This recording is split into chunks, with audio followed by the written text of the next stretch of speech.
it's Misty, and I'm here with Queens of the Week, and it is Saturday.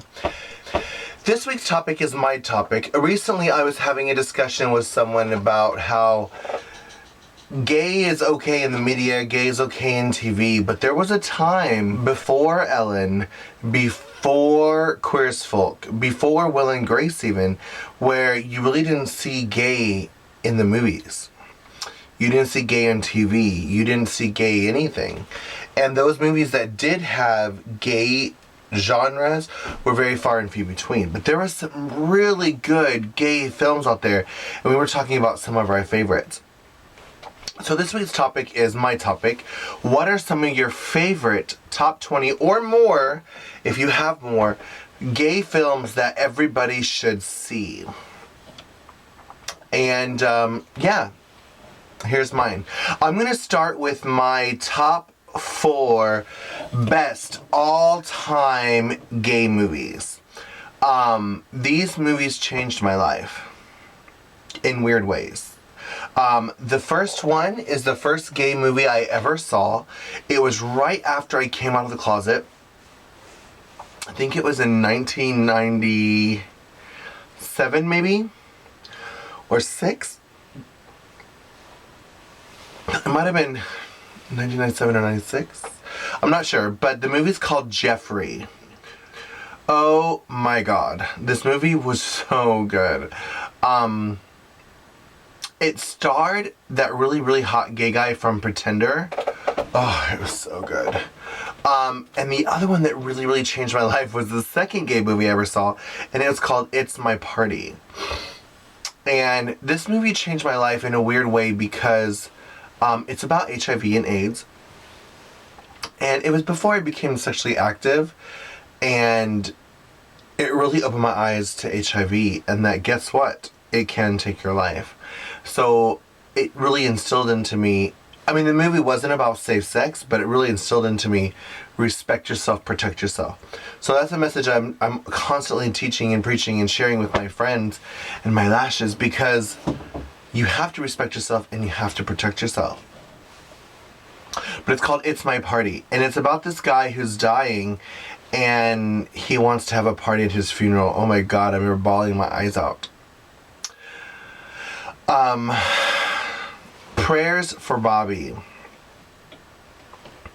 This is another one that I bawled my eyes out. It was basically about a gay boy who, I can't remember if he died or if he killed himself, but Sigourney Weaver was his homophobic mother, but after he passed, she became awesome.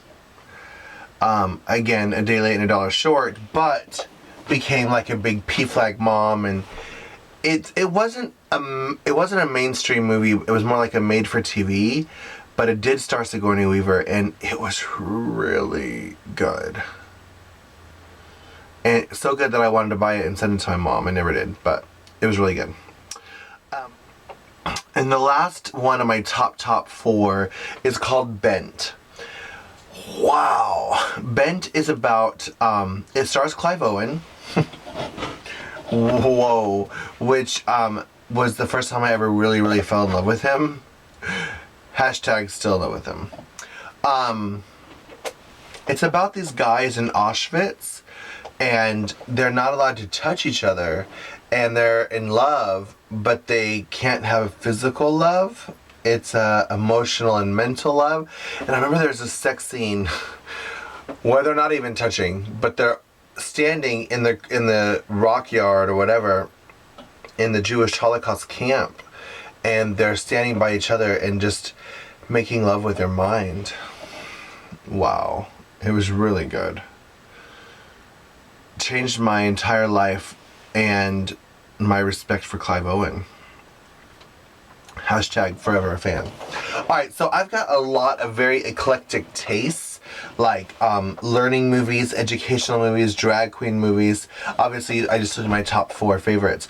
But next I'm going to go into the drag queen movies. Obviously, Priscilla Queen of the Desert and Tu Wong Fu, Thanks for Everything, Julie Newmar were my top 2 and favorite drag queen movies. Probably because, again, they're the first 2 I ever saw.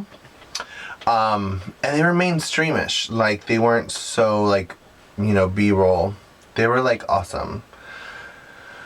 What else? Birdcage. Hilarious. Robin Williams. There are quotes in this movie that we used to quote all the time. Like, here are your aspirin tablets. You know, it's just aspirin, but he scrapes off the A. It's so good. You have to watch it. Hedwig and the Angry Inch. Sugar Daddy. Oh, God, that movie was good. And yeah, that's a story that a lot of girls I know now are struggling with. You know, trannies date these straight guys, but then the straight guy, you know, the second they cut off their dick, the straight guy becomes gay. And it happens. Not all straight guys become gay. Not all tranny chasers become gay, but you know, here's a closeted gay guy that wanted a girl and a mission. But yeah, Hedwig and the Angry Inch was good. Another old school drag queen movie would be Torch Song Trilogy. Yeah, that one's really good too. And I have 3 drag queen movies that are more like tranny movies. Boys Don't Cry. A male to female transgendered movie about a boy that's really a girl named Brandon Tina. It's a true story. Really good. Boys Don't Cry. Then there's also 20 Centimeters. 20 Centimeters is kind of a musical, kind of a movie. It's really weird. It's about this girl in Brazil. It's a subtitled film. So you have to be in the right mood to watch it, but it's so good and so worth it. I don't like to read movies. I'm dyslexic, so the reading makes me tired. But this movie captivated me. But it's about this girl called 20 Centimeters, which would be like that. She's got 20 centimeters she wants to get rid of. And the whole film is about her wanting to cut it off and be a real woman. And when she dreams or daydreams, she has these vivid, like, over-the-top musical performances. But she's in a poor town in Brazil, and she falls in love with this straight guy who falls in love with her 20 centimeters. And she's conflicted. Does she keep her 20 centimeters or does she keep her boyfriend? It's a really good film. And meanwhile, it's also another realistic thing that she's dealing with. It goes into the fact that a lot of the transgender girls are prostitutes. I don't think she was a prostitute though, but she hung out with them. And that's another very real thing in our community. A lot of the girls, that's the only way they know how to make money. And then another drag queen transgendered movie would be The Crying Game, which was based on the true story Madame Butterfly. And it's about, Madame Butterfly is about a little Chinese man who pretended to be a woman for his entire marriage. And back then, you know, indiscreet and, you know, I think it was very possible. But now, you know, there's a lot of things that happen, like oral sex and things where, like, that's not a vagina. But The Crying Game was about a man that fell in love with a woman who wasn't a woman. And that was another really good one. And then I was sitting writing down titles and thinking of gay movies. So after my top 4 and my drag queen movies, I'm just going to go into other gay movies that I really, really enjoyed, that I do think is definitely worth you watching. Short Bus. I can't remember his name, Cameron Mitchell maybe. The guy that wrote, directed, and starred in Hedwig and the Angry Inch also did Short Bus. Short Bus is an NC-17 movie, so if you're not of age, I don't think that you should watch this movie. But it's the first ever real movie that had real actual penetration sex. So it's, some people call it porn, some people call it a movie. It's definitely a movie that raised the bar in films, I guess. I wouldn't say it's one of my favorite movies of all time, but it's definitely worth watching because you should know what everyone's talking about. Like, this movie people talk about for years and years and years. Philadelphia. Was it Tom Cruise? Tom Hanks. Tom Hanks. It was Tom Hanks, right? God, I was in high school. Was that? Tom Hanks was in this movie, Philadelphia, another HIV movie, whoa, really opened my mind. And it's still relevant today. I mean, granted, you can live on medication, but, you know, Philadelphia is definitely good watching. Angels in America, another big mainstream movie about gay things. Mysterious Skin. That movie freaked me out, but it really helped minister me because I suffered, I've already talked about this before many times, but I was molested for many years, and it kind of goes into that.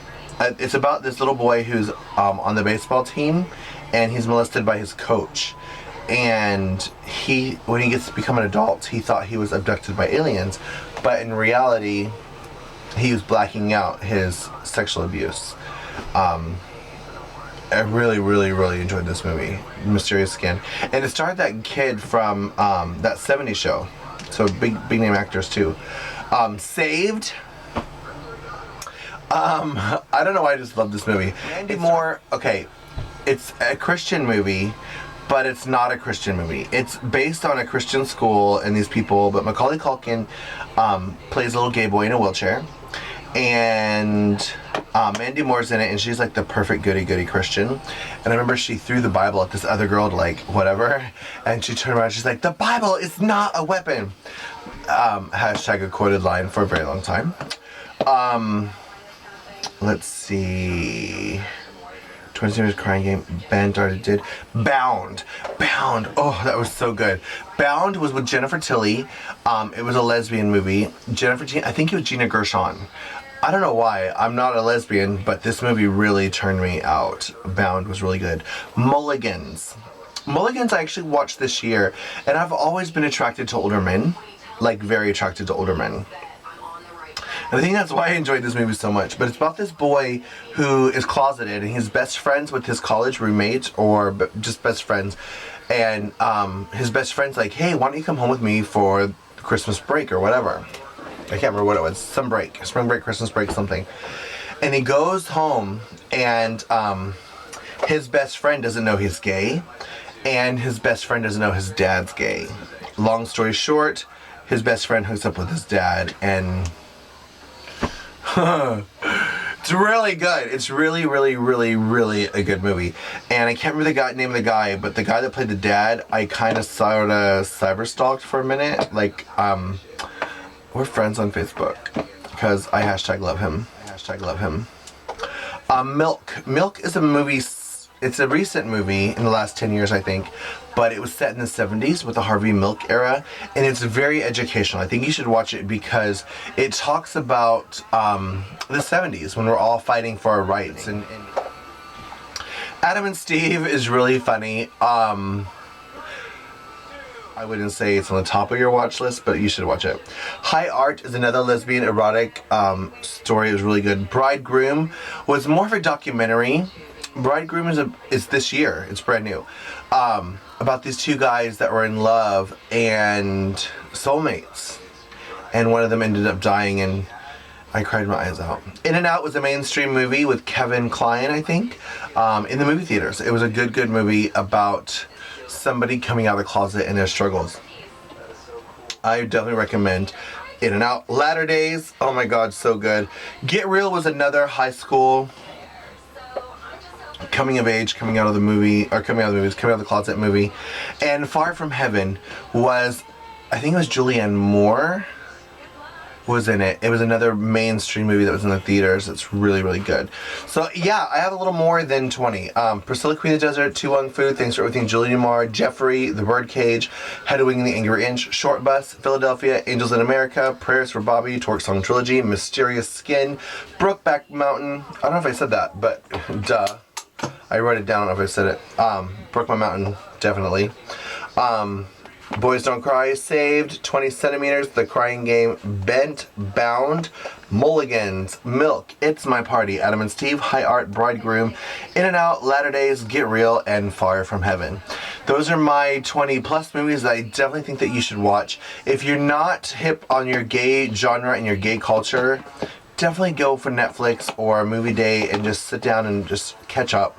Because these are all movies of your culture, if you're a gay person. Definitely worth checking out. Loving you is easy.